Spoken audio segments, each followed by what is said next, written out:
Hello, I'm Princess Serena, not Princess Serena, and today I got some pin mail from all over the place. I got some from American groups, I got one from the Netherlands, I got a couple in the Canadian group, and some on eBay. Some are older pins from the 2000s, and then some are from the 2010s. And then I also have a couple of travel pins, which are always my favorite because they're very representative of where I've been. So, without further ado, let's get into it.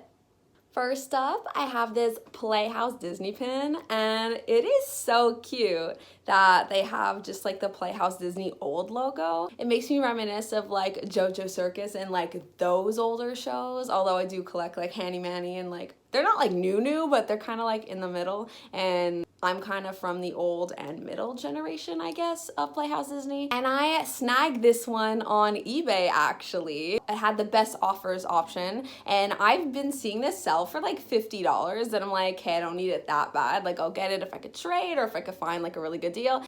And they were selling it for like 30, I think, and I asked if I could do it for 15, and they were like, yes, offer accepted, and then my pin happiness was accepted, so there you go. And it's actually perfect because I already have a Disney Junior pin that says Disney Junior, so it will complement that quite nicely. And I absolutely love the color scheme on this pin. Each letter of Playhouse is like a different color, and the rocket ship, and also the Disney TV. I'm clearly collecting a sub-Disney collection of Disney TVs, and I'm not mad about it because they are so cute, and the stars and the circle, and it just screams childhood, you know?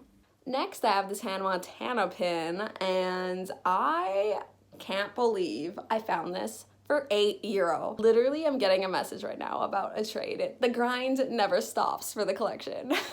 And it's a Disneyland Paris pin too. This has been a booster set pin I've wanted for a while. I'm just realizing right now, I feel like I realized the details while doing these videos of the bird in the background, and it's completely a different color. How am I just noticing this now?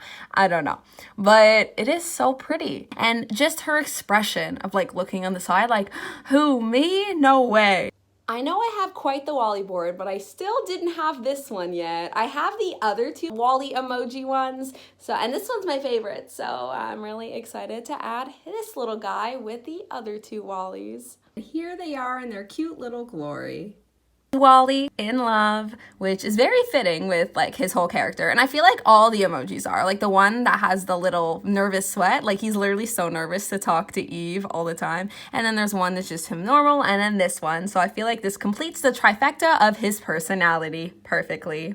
Another Hannah Montana one, I got this one on eBay as well. I got it from Israel. Like, how cool. This isn't like my favorite Hannah Montana pin, but I do like it a lot better in person, I do have to say. But I asked for half, like I asked for like 12, and they were like, sure. So I literally paid 12 Canadian for this pin. I'm super happy because I always vowed I would like trade for this pin, and it never ended up working out. But honestly, 12 Canadian, it's as if I traded and just had to pay for the tracking to the States. So there you go. It's actually from the same booster pack as the first Hannah pin I showed you. And I really like the colors, the contrast of the guitar with the wings on the pinkish purple background.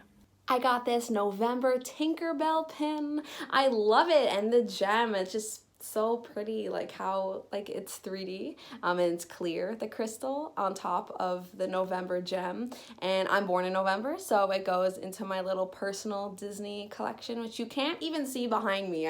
It shifts a little over, there's even more pins over there, so it's going right there. I saw there was a November pin with my birthstone, and I was like, sold, sign me up. It really pops off the pin here. Another Hanukkah pin. I am that much closer to completing my dated Hanukkah collection. So this is 2014. I love how Huey, Dewey, and Louie, I think at this point they established they're Jewish because they're on a lot of Hanukkah pins. We are really getting there on my Hanukkah pin collection. So the dreidel spins, and we got Huey, Dewey, and Louie with Gelt. I feel like they're always playing with Gelt. They're always having a great time with the dreidel. And it's a limited edition of 1,500. A Dr. Doofenshmirtz pin. This is my first pin. I mean, it's not my first pin of this series because there are 3 Perry the Platypus circular pins in this series as well. And I have one of the Perry ones, but this is my first Dr. Doofenshmirtz pin of the series. And I was super excited that I saw this for trade in the Canadian group. I'm honestly so impressed that Disney had a whole mystery box dedicated to Phineas and Ferb. It wouldn't be the one show I would guess that they would do for a Disney Channel mystery box, but I'm happy to grow my Phineas and Ferb collection. I definitely have a long way to go to being a Phineas and Ferb completist, which is great because there's actually a lot out there. And when I went to Disney, it was actually my last trip pre-COVID, mid-February 2020. It reminds me that like there was life before March 13th, you know?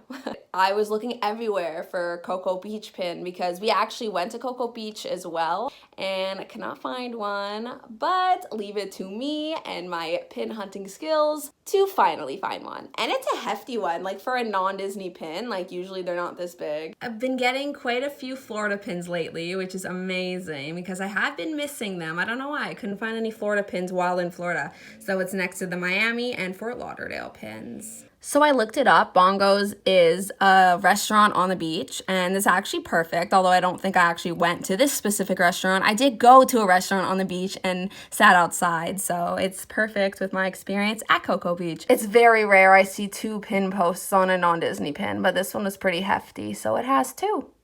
Finally, we got this little cute Burlington sock pin, which is like actually perfect. I'm assuming this isn't Burlington, Vermont. This is probably Burlington, Ontario, but it just says Burlington. So I'm gonna pretend it's Burlington, Vermont because I used to go like 2 to 3 times a year when I lived in Montreal just because it is super close. It's like 2 hours away, like to go shopping in the States.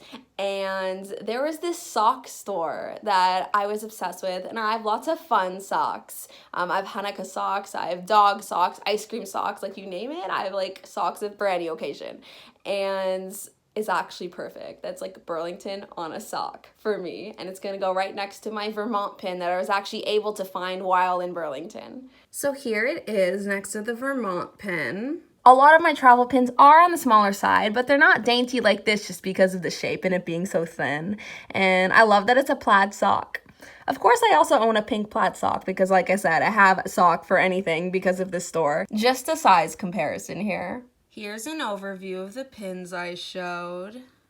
That's it for my pin mail roundup. I hope you enjoyed, and I would love to know in the comments below what your favorite pin I got was. I'm super pumped I was able to get some travel pins. I'm hoping that manifests that I'm able to go on a trip soon. And if you haven't already, please subscribe for more pin-related content from me every Tuesday. And as always, take care of yourselves and have a magical day. Bye!